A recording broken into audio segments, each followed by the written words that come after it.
संस्कृत में एक बात कहते हैं कि जब इंसान पैदा होता है तो वो रोता है, लेकिन बाकी सब लोग खुश होते हैं। लेकिन आज हम जिस बुक के बारे में बात करने जा रहे हैं, उस बुक के ऑथर के हिसाब से आपको जिंदा रहते कुछ ऐसा काम करना है कि जब आपकी मौत आए तब आप खुश हो लेकिन बाकी लोग रोएं।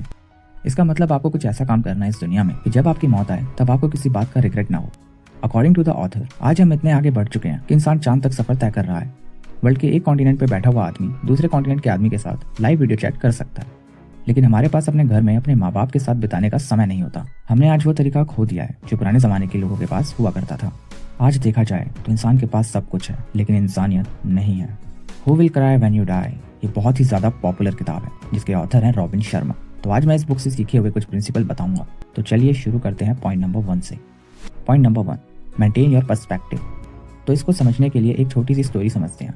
एक बार एक हॉस्पिटल रूम में 2 पेशेंट रहते थे।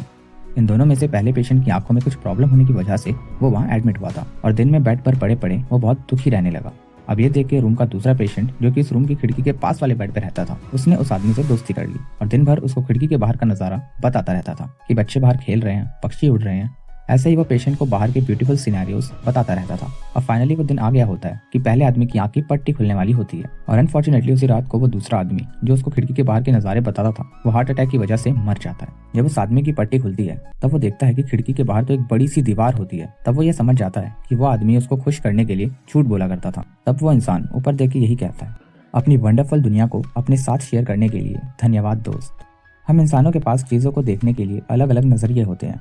अगर आप एक छोटे बच्चे को किसी स्पेसिफिक चीज को दिखाने के लिए बोलोगे तो बच्चा उस चीज को देखेगा, लेकिन वहीं पर आप एक डॉग को इशारे करो किसी स्पेसिफिक चीज को देखने के लिए तो वो आपके हाथ को देखेगा। हमारे पास चीजों को ऑब्जर्व करने की और उसे फील करने की एक अलग ही पावर होती है जो कि बाकी जानवरों के पास नहीं पाई जाती। बोला जाता है कि दर्द शेयर करने से आधा होता है लेकिन खुशी शेयर करने से डबल होती है। तो अब बात करते हैं पॉइंट नंबर 2 के बारे में।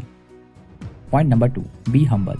अगर आप लाइफ में सक्सेसफुल बनना चाहते हैं तो सबसे पहले लोगों के साथ अच्छे से बिहेव करना सीखिए। लोगों के साथ काइंडली पेश आइए।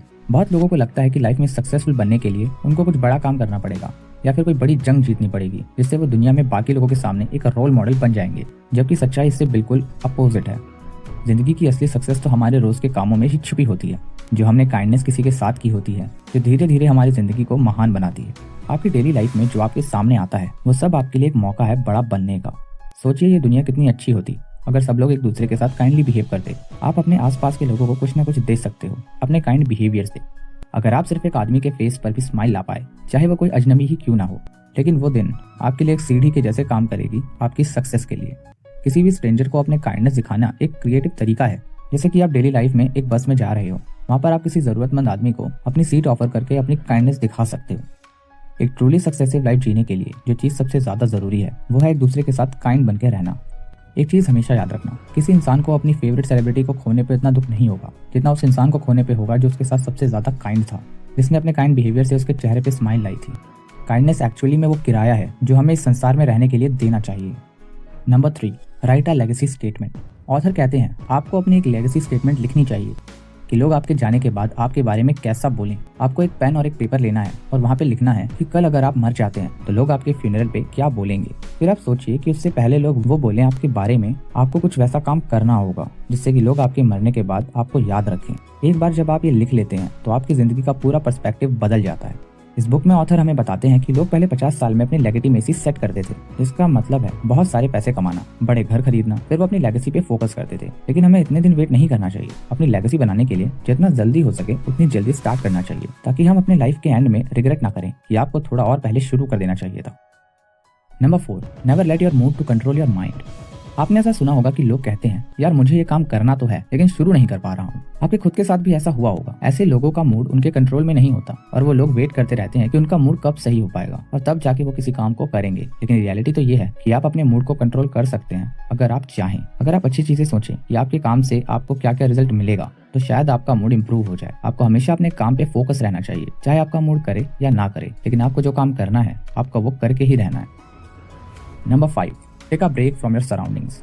Take a break from your surroundings और go on a news fast. इसका मतलब है आपको कुछ दिनों के लिए अपने आसपास क्या हो रहा है इन सब चीजों पे ध्यान नहीं देना। देखा जाए तो लोगों को धीरे धीरे न्यूज का एडिक्शन होता जा रहा है। जैसे कि टीवी में दिन भर सिर्फ एक ही चीज के बारे में थोड़ा थोड़ा न्यूज आता रहता है और लोग उसी को देखते रहते हैं। हम लोगों को हर नेगेटिव चीज पता चल जाती है जो इस दुनिया में हो रही है और हम लोगों को लगता है कि हमको दुनिया के बारे में ज्यादा इन्फॉर्मेशन मिल रही है। लेकिन आपने कभी सोचा है कि क्या सही में इसका कोई बेनिफिट मिल रहा है? तो इसलिए ऑथर रिकमेंड करते हैं एक हफ्ते के लिए न्यूज फास्ट करने के लिए। फिर आपको ये समझ में आ जाएगा कि इन सब चीजों से दूर रह के आपके अंदर स्ट्रेस कम हो रहा है और कंसंट्रेशन पावर बढ़ रही है। मैं आपको ये नहीं बोल रहा कि आपको न्यूज नहीं देखना चाहिए, मैं बस आपको ये समझाने की कोशिश कर रहा हूँ कि आप कब और कैसे क्या देख रहे हैं, उस चीज का आपकी मेंटल हेल्थ में क्या इफेक्ट हो रहा है, इसमें ज्यादा ध्यान दीजिए। Number 6, rewrite your life story. अगर आपको इस बात का दुख है कि आपकी जिंदगी वैसी नहीं हुई जैसी आपने सोची थी, तो मेरे पास आपके लिए गुड न्यूज है कि आप अपनी लाइफ की कहानी को रीराइट कर सकते हैं। चाहे आपके पास्ट में आपके साथ कुछ भी ना हुआ हो, आपका फ्यूचर आपका इंतजार कर रहा है। अगर आप डिसाइड करें तो अपनी पर्सनैलिटी और अपने हैबिट्स के बारे में हर चीज आप आज ही बदल सकते हैं। सवाल ये नहीं है कि आप क्या कर सकते हैं, बल्कि सवाल ये है कि आप उस काम को करने के लिए रेडी हैं या नहीं, कि आप सही में रेडी हैं अपनी लाइफ स्टोरी को फिर से रीराइट करने के लिए। ये सवाल अपने आप से कीजिए।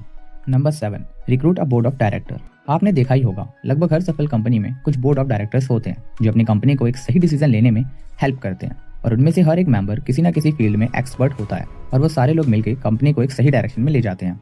अकॉर्डिंग टू द ऑथर सिर्फ कंपनी में ही नहीं, हमारे इंडिविजुअल लाइफ में भी हमें कुछ बोर्ड ऑफ डायरेक्टर्स को रिक्रूट करना चाहिए। ऑथर कहते हैं कि उनका एक क्लाइंट था, जब भी उसकी लाइफ में कुछ प्रॉब्लम्स आती थी तो वो उस फील्ड के सबसे सक्सेसफुल आदमी की तरह सोचता और उस प्रॉब्लम को सॉल्व कर देता। इसी तरह हम भी इंडिविजुअल लेवल पे अपने बोर्ड ऑफ डायरेक्टर को रिक्रूट कर सकते हैं। देखा जाए तो हम सब इस दुनिया में किसी न किसी मकसद के लिए आए हैं, तो सबसे पहले हमको उस मकसद को ढूंढना होगा, फिर उसके लिए काम करना होगा।